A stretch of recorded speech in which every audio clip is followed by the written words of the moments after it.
വാർത്തയിലേക്ക്. തൃശൂർ അപകടത്തിൽ ജുഡീഷ്യൽ അന്വേഷണം നടത്താൻ മന്ത്രിസഭാ യോഗം തീരുമാനിച്ചിരിക്കുകയാണ്.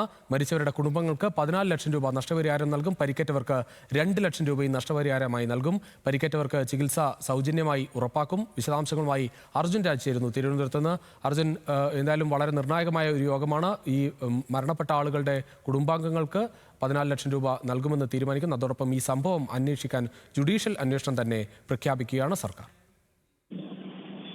അനുജിച്ച് ഇന്ന് ചേർന്ന പ്രത്യേക മന്ത്രിസഭാ യോഗത്തിലാണ് തൃശൂർ അപകടം സംബന്ധിച്ച ജുഡീഷ്യൽ അന്വേഷണം പ്രഖ്യാപിച്ചിട്ടുള്ളത്. അപകടത്തിന്റെ കാരണം എന്താണ് എന്ന് സംബന്ധിച്ചുള്ള അന്വേഷണം ജുഡീഷ്യൽ അന്വേഷണമായിരിക്കും ഉണ്ടാവുക.